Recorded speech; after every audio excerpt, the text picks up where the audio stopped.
এমন সুন্দর একটা পর্তুলিকার বনসাই যদি নিজের কাছে থাকে তাহলে আর কি চাই। আর তার উপরে সেটা যদি হয় নিজের হাতে বানানো, তাহলে কিন্তু ভালো লাগাটা দ্বিগুণ হয়ে যায়। সো আজকের ভিডিওতে আমি শেয়ার করব কিভাবে আমি আমার এই পর্তুলিকার বনসাইটি বানিয়েছি।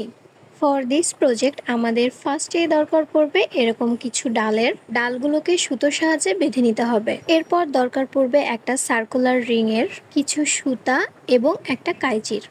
এই পর্যায়ে সুতাগুলোকে সার্কুলার রিংয়ের সঙ্গে বেঁধে নিতে হবে। তো ফার্স্টে সুতার যে কোনো এক সাইড রিংয়ের সঙ্গে বেঁধে নিয়ে অপর সাইড রিংয়ের সোজাসুজি ধরে রিং থেকে একটুখানি বাড়িয়ে কাট করে নিতে হবে। দেন রিংয়ের এই সাইডেও সুতা দিয়ে বেঁধে নিতে হবে। রিংয়ের মাপ অনুযায়ী আরও 3 থেকে 4টা সুতা কেটে নিতে হবে। এরপর আগের মতো করেই সুতাগুলো দিয়ে রিংয়ের দুই সাইডেই বেঁধে নিতে হবে। রিংয়ের সাথে সুতাগুলো বাঁধার সময় অবশ্যই ডাবল নট ইউজ করতে হবে। তো রিংটাকে সুতাগুলো দিয়ে বেঁধে এরকম একটা চাকার শেপ বানিয়ে নিতে হবে। এরপর আমাদের লাগবে কিছু পর্তুলিকা গাছ। আমি এখানে সাদা এবং রানী গোলাপি 2 রকমের পর্তুলিকা নিয়েছিলাম। এখন এই গাছগুলো থেকে সবগুলো পাতা এভাবে করে ফেলে দিতে হবে। সেই সাথে গাছে যদি কোনো এক্সট্রা ডাল থেকে থাকে সেগুলো ফেলে দিতে হবে। আমি এখানে 21টার মতো ডাল থেকে পাতা ছাড়িয়ে নিয়েছিলাম। আর সেই 21টা ডাল দিয়ে কিন্তু আমার বনসাই টোটালি কমপ্লিট হয়ে গিয়েছিল। তো পাতা ছাড়ানো হয়ে গেলে আমি এখানে 3টা করে পর্তুলিকার গাছ বা ডাল নিয়ে সেগুলোকে দড়ি দিয়ে একসঙ্গে বেঁধে নিব। তো গাছগুলো বাঁধার জন্য চেষ্টা করবেন সরু বা চিকন টাইপের কোনো দড়ি ব্যবহার করতে।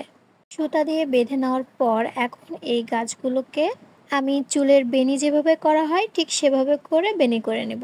যারা বেনি করা পারেন তাদের জন্য তো এটা খুবই ইজি একটা ব্যাপার। আর যারা পারেন না তাদেরকে আসলে আমি বলে বোঝাতে পারবো না।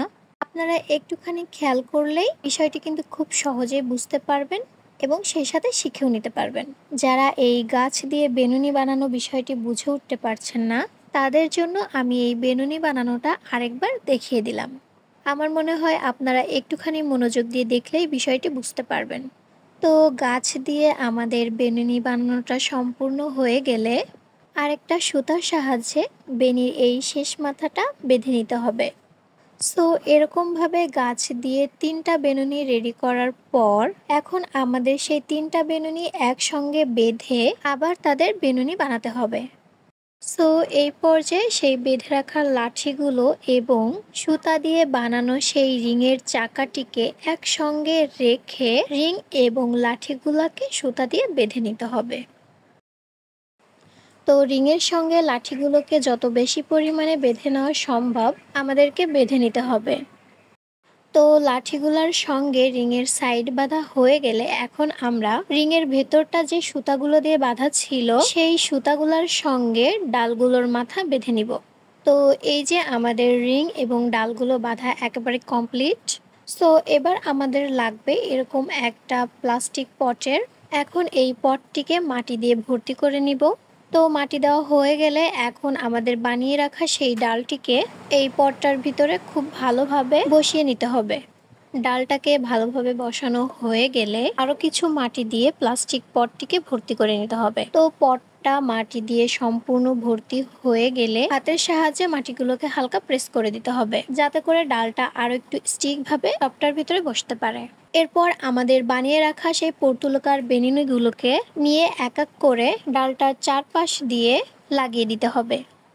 তো পর্তুলিকাগুলোকে লাগানোর পর এই পর্যায়ে আমরা সুতা দিয়ে গাছগুলোর নিচের অংশ বেঁধে দিব এবং সেই সাথে সম্পূর্ণ গাছটাকে দড়ির সাহায্যে এরকমভাবে মুড়িয়ে নিতে হবে এবং মোড়ানোর শেষে গাছগুলোকে আবার বেঁধে দিতে হবে। পর্তুলিকা গাছটা খুবই ভাঙন স্বভাবের হয়ে থাকে, সে কারণে মোড়ানোর সময় খুবই সাবধানতার সঙ্গে এটাকে মোড়াবেন।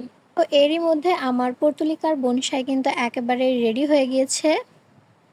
তবে এটাকে প্রপার বনসাই বানানোর জন্য আমাদের এখনো কিছু প্রসেসিং বাকি আছে। তো এই যে ফিরে এসেছি আমি 1 সপ্তাহ পরে, দেখতেই পাচ্ছেন 1 সপ্তাহের ভিতরেই কিন্তু আমার পর্তুলিকাতে নতুন পাতা এবং ডাল বের হয়েছে। এখন আমাদের যে কাজটি করতে হবে সেটা হলো এই গাছের নিচে যতগুলো পাতা এবং ডাল আছে সেগুলোকে সব এরকম ভাবে ছিঁড়ে ফেলে দিতে হবে। আর প্রতিবারই যখন নতুন পাতা এবং ডাল বের হবে তখনই কিছুদিন পর পর আমাদেরকে এগুলো ফেলে দিতে হবে। আর তারপর আপনারা 1-2 মাস পরেই দেখবেন যে পর্তুলিকার একটা প্রপার বনসাই রেডি হয়ে গিয়েছে। তো এই ছিল আমাদের আজকের ভিডিও। ভিডিওটি ভালো লাগলে শেয়ার করতে পারেন এবং সেই সাথে কমেন্টে জানাতে পারেন আপনার মতামত। দেখা হবে অন্য কোনো ভিডিওতে, ততক্ষণ ভালো থাকবেন। আল্লাহ হাফেজ।